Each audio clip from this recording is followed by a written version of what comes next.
genetics. Okay, this is a very important chapter. Okay, now first I will ask you a question. What do you understand by genetics? So when the word genetics comes in our mind, we will say that it is nothing but inheritance plus variation. Now what do you understand by inheritance? Inheritance is nothing but heredity. Okay, in simple term it is nothing but heredity. Now what is this heredity?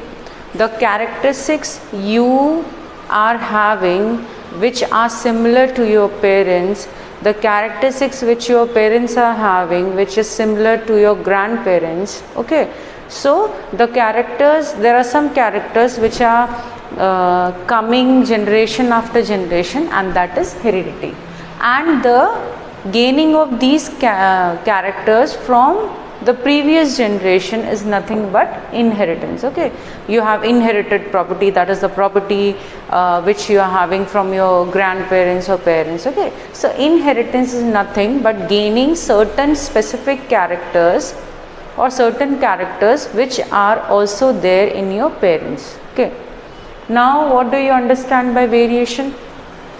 As we have seen in the first chapter that the variation is very important aspect as when we talk about sexual reproduction, because this variation will help the organism in the evolution process, and it has helped the organism to evolve, to get better and to better adapt to the surrounding environment. Okay, so during sexual reproduction there is mitosis and meiosis, both are occurring, but when we specifically talk, meiosis occurs, that is the reduction division, and because of the reduction of the gametes, okay, as we know that the male parent will have the 46 number of chromosome, female parent will have the 46 number of chromosome. Now when the gametes will be produced, only 23 chromosome will be there from both parents, as we are to maintain the ploidy of the organisms. So when in prophase, when we come to meiosis and when we come to the prophase 1, there is a specific stage you have already studied in your 11th standard, that is crossing over. So during crossing over there is exchange of the genetic material. Okay, and because of this exchange there is difference in the organisms which is formed as to from the parents, and there are various combinations which occur and which make the children very different or different to a certain extent as compared to the parents. As we can say that if a certain couple is having 2 children, now the 2 children are having the same gametes from both the parents, but still they are very different from each other. So that is the crossing over stage, which is different in every fertilization. Okay, that is different in every gametogenesis or the gamete production process. Okay, so that will lead to variation, and that variation is very essential for the organism to evolve in the environment and according to the environment. Okay, so when we talk about genetics, it is nothing but inheritance plus variations. Now you already know, or you have heard the name of Mendel in the 10th standard.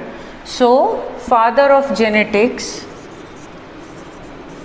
we call him the father of genetics, that is whom? He is G.J. Mendel, that is Gregor Johann Mendel. Okay, and the scientist who gave the term genetics is nothing but Bateson. Okay, so he gave the term genetics and he is called the father of genetics. Okay, now Mendel did various experiments and he also gave the term that was factor, now we call it as genes. So where are genes present? We can say that genes are present on DNA, okay, and this DNA is present in the chromosome, and these chromosomes are present inside the nucleus. So when we talk about DNA, this is the DNA structure, okay. So any segment of this DNA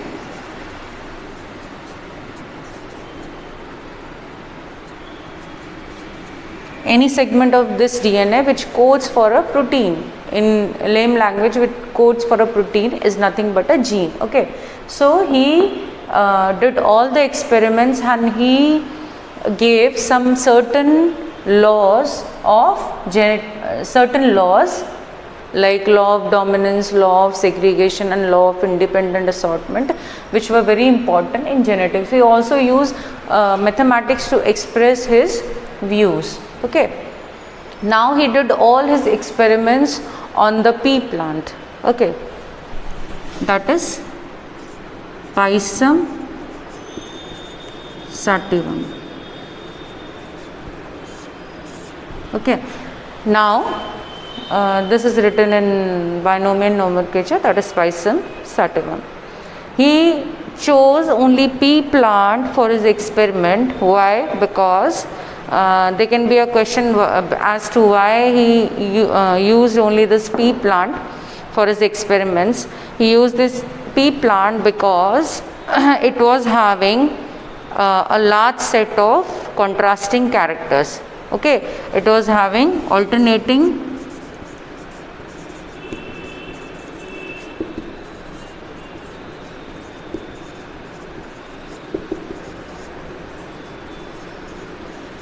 characters. The second point will be it was having a large sample size. So a large sample was produced when he did the fertilization of this pea. Large samples were produced. They were true breeding, okay. He was able to produce true breeding lines, or you can say that true breeding, or you can say that they were having the ability to self pollinate, or they were also able to cross pollinate when done that artificially, as you have learned in the second chapter, that the phase which was emasculation, that was nothing but a stage in the artificial hybridization, okay.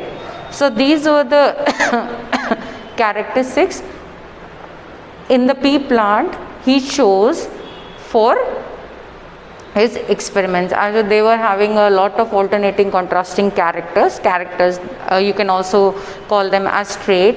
These pea plants were having a large sample size, so it's very easy when you do an experiment and you have lot of available samples, so you can do that experiment on various things and you will get more results, so you can sort out the probability. And they were true breeding. That means true breeding is nothing but when the plant is made to self fertilize for generation after generation, they will have a particular set of character which will be conserved, okay. Like when we talk about pea plant, if this is the genotype of that pea plant and we are doing self fertilization for generation to generation, we can be sure that the genotype in the coming plant will be T, capital T, okay. So true breeding lines were available, and they were able to, because they were able to self pollinate, and they were also able to cross pollinate. We were able to make them cross pollinate, or cross pollination was able to perform in this pea by artificial hybridization, okay. Now we'll talk about some of the contrasting character which he chose in the pea plant for his experiments. So these are the characters as to, he took the stem height and the contrasting characters were tall and dwarf. He took the flower color, that is violet and white, flower position, that was axial and terminal. I don't need to explain this because you have already studied in 11th standard. The pod shape was inflated or constricted. You can see the pea pod, the outer covering can be this, or it can be like this, constricted. Okay, inflated is this one and constricted is this one. Pod color was green and yellow, seed shape was round and wrinkled, and seed color was yellow and green. Okay, so these are the contrasting traits which he found in this pea plant. Now he called some of the characters by doing experiments as dominant and some recessive. Now he called a particular trait, a particular character dominant because in every generation, in spite of the presence of the other character, only that character used to express itself. So the character which was expressing itself was the dominant character, and the character which was not able to express itself was the recessive. So when we talk about the stem height, the tall character was the dominant character, the violet color was the dominant. This I will make you understand in the further crosses. The flower position axial was the dominant, pod shape inflated was the dominant, pod color green was the dominant trait, seed shape round was the dominant, and seed color yellow was the dominant trait. Okay, so now you only have to remember that the father of genetics, we call him as G.J. Mendel. Batson gave the term genetics, so you don't have to confuse between the two as to who is the father of genetics and who gave the term genetics. He chose the pea plant as to because of the various characters possessed by the pea plant, and these are the characters or the traits. These are the characters of the plant, and these are various traits. Okay, alternating or contrasting traits of this pea plant.